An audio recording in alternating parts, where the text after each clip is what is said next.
Dear students, Assalamu alaikum. Today we will do the exercise of chapter number 6. Uh, I have already told you about question number 1. The part A of this question is describe 4 important processes that take place in the buccal cavity. So you already know that in buccal cavity, first of all, the salivary amylase secretes saliva, so which is helping in the number one in chemical digestion. Secondly, due to teeth, mechanical digestion is also occurring in the buccal cavity. Then you already know that saliva soften the food that convert it into bolus. Then one more thing, that on the tongue you already know taste buds are present, so um, they are also help us in selection of the food. So many such processes they are occurring in the buccal cavity. Then the second part of this question is explain the reasons for parents saying to their children, do not speak with your mouth full, you will choke. So what does it mean? So choking mean that if there is something or any obstruction into the respiratory tract, due to which we can't breathe, that is called choking. So why parents used to say? Because if we are having our mouth full and we are speaking, we are laughing or talking, so by mistake food can go into the respiratory tract and we can choke. So for that reason parents prevent their children uh, to such conditions. Okay, then describe how the food is moved through the esophagus to stomach. So you already know that food passes from esophagus to stomach by the process that is called peristaltic. That is a wave-like contractions of the wall of the esophagus, due to which food moves from mouth to stomach just in 7 seconds. And even some scientists they used to say that there is also some role of gravity in it, but some don't accept it. Okay, now the second part of this question, second question is draw a fully labeled diagram of the section of villus in the small intestine of a mammal. So you already we have done this, so you will draw the diagram of this villus. Okay, you will draw a neat and label diagram. Okay, then they are saying explain how digested food substances are absorbed in the body. So you already know that digestion completes in the small intestine. Then how these are absorbed, so you will first of all tell the because this question second part is related to the same this villus. So you already know that the food which was digested into the small intestine, in that food the basic unit of carbohydrates and protein, which are glucose and amino acids, they are absorbed here into the blood capillaries. And the digested food which is formed from the fats, that is glycerol and fatty acids. Glycerol directly absorbed here into the epithelium, and fatty acids combined with bile salts and they make a soap like thing. They absorb here into again into this epithelium, so where they combine with glycerol and make small fat droplets or globules, and ultimately they enter into the bloodstream, and the same procedure take place. So here it is also given in the process of absorption, so you have to mention these. Okay, then the third question is describe the digestive processes occurring during the passage of food through the gut of mammal from the esophagus to the rectum. So all the digestive process or chemical digestion and physical digestion which is occurring from esophagus, you already know that in esophagus there is just food passes from mouth to stomach just in 7 seconds. Nothing is nothing related to digestive processes occurring there. So in the stomach you will explain what happens, the role of hydrochloric acid and pepsin. You will explain that how they are helping in the digestion of proteins, and in the same way milk digestion by prorenin and renin. So you will explain all that process. Then you will explain after that food will go into the small intestine. Then you will also explain the process of digestion there by the help of pancreatic pancreatic juice or pancreatic digestive enzymes and by intestinal enzymes. So you all process you will explain that how food is going to be digested into the small intestine, then food will go into the large intestine. You already know in the large intestine just absorption of water and minerals take place, and undigested food will be removed from the body. So you have to explain all the digestive system in detail here in this question. Okay, now the question number 4 is A part. What part does the liver play in the digestion and utilization of food substances? I have explained all this in my previous lecture. So here you have to explain this the role of liver in digestion. So liver role in digestion, you already know that liver secretes bile, and that biles do the process of emulsification. You already know conversion of large fat molecules into the small globules. Secondly, this bile make the media alkaline, as food is coming from the stomach, so that is acidic, having 2 to 2.5 pH. But when food will come here into the duodenum, so here what happen, the pH will increase, and that will reach up to the 7, 8 or sometime 9. So one, it is making the food alkaline. Second, liver is helping in emulsification of fats. Okay, now the other part which they are asking, other part of this question is that the role of liver in utilization of food. So in the utilization of food you will explain all assimilation process. So what is happening with the assimilation of sugars? So you already know, here you will explain that digested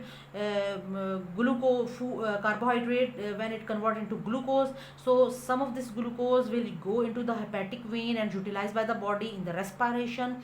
Extra glucose convert into glycogen by insulin. So you will explain this thing. Then what is going to happen with the amino acids? Already we have done in the previous lecture that amino acids, they will convert into other types of proteins, for example fibrinogen, and for example albumins and globulins, and many other proteins of the body can form. Then liver is also doing the process of deamination. Deamination is the conversion of extra amino acids into urea. So you will explain all these functions of the liver which are related to assimilation. Okay, then also about the fats, here in the next page I told you about the fats, that fats they are absorbed into the lacteals, ultimately in the bloodstream it will reach into the blood, then go to the liver. And normally fats are not utilized in the production of energy, but when sometime glucose is not present, so at that time fat utilized in the respiration to provide energy to the body. But normally what happens, it absorb into the adipose tissues and it make a layer under our skin. So you will explain all these things. So after coming in the liver, then it will enter into the bloodstream and it will perform different activities. So you have to explain all these digestive and assimilatory or role of the liver, or utilization which is occurring in the liver, utilization of food which is occurring in the liver. Okay, then after that the B part of this question is, what are the functions of bile in the small intestine? We have done already this one. Again the same I have told you that bile, number one, it make the food alkaline or make the media alkaline. Secondly, in help in the emulsification. Here you will explain emulsification. Okay, now the last question of this chapter is, here you can find a graph is given. Here they have given us pH from 1 to 10, or this arrow is showing that pH is increasing towards right side, and here the rate of enzyme activity is given. So now here they are asking in the question the effects of pH on the activity of 3 different enzymes A, B and C, and these enzymes are present in the human body, are shown in the figure above. Here they have shown. Now they are asking question number 5 part A, which enzyme A, B or C is produced in number 1 duodenum, number 2 stomach. So we have to choose from in all these enzymes, which one will secrete into the duodenum? You already know that duodenum starts after stomach. So when it comes in the stomach and in the duodenum, you already know that bile duct is coming, which is making the food alkaline. So here this C is showing, C enzyme is showing that it is secreted into the duodenum, because its activity is maximum here, that is at 9 pH, and the activity of this enzyme will be, because in duodenum the pH will be more than 7-8. So here this C enzyme is secreted in the duodenum. Okay, now they are saying which one is secreted into the stomach, and you already know stomach pH is maximum 2 to 2.5. So here this enzyme A will be secreted into the stomach. Okay, now in the second part of this question B, they are asking give reasons for your answer to A. So you have to explain same why you are saying this. So first you explain that C enzyme secreted in the duodenum. Why? Because it's working best at pH 9, and bile in the duodenum make the food or media alkaline, due to which enzyme lipase can work best there. Okay, so there are also digestive juices which are or enzymes which are working there, but here in duodenum. Why? Because of the high pH, which is more than 8 or nearly 9. Okay, or in the stomach you already know that enzymes working best at pH 2.5 or 2, and that is pepsin. So for that reason here you can see the peak is at 2 to 2.5. So here this enzyme is working in the stomach. Okay, the last part of this question is that name an enzyme that is represented by B. Now you have to find out which is that enzyme which is on this pH, that is B, and if we draw line here, so you can see that it's working best on the pH nearly here on 7. 7 is a neutral pH. So neutral pH is present in the mouth, in the buccal cavity, and you already know salivary amylase secretes in the buccal cavity. Okay, so which is that enzyme? B. B enzyme is amylase. And now they are asking state the substrate it act on. So substrate, I already told you the material on which enzyme work is called substrate, and you already know amylase, it work on carbohydrates or on starch. Starch is a type of carbohydrates. So substrate can be, if you are writing carbohydrates, again it is the right answer. If you are writing starch, again it is the right answer. Now they are saying state the substrate it act on and the product of reaction. So what can be the product? Product, if you are writing maltose, again that is the right answer. If you are writing glucose, again both are the correct answer. So you can write like this, that it is carbohydrates. Carbohydrates is the substrate, or you can also write starch. Okay, then enzyme which is working here is amylase, and end product can be maltose, which is a disaccharide, or you can also write glucose.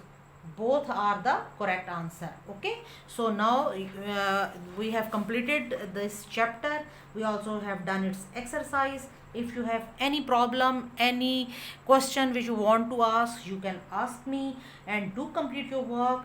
I think just 1 or 2 students, they have done their previous work, and even the previous exercise is also not completed by most of the students. So I am also waiting for that. Do complete this. I am giving you full week for this exercise, and also for the previous work, because from Monday you are also from today you are going to also giving your assessment test. So I have just given you these 5 questions for these 5 days. So till Friday, or you can say from next Monday, you can complete this exercise and also the previous one, and from Monday inshallah we'll start the next chapter. Okay beta, best of luck.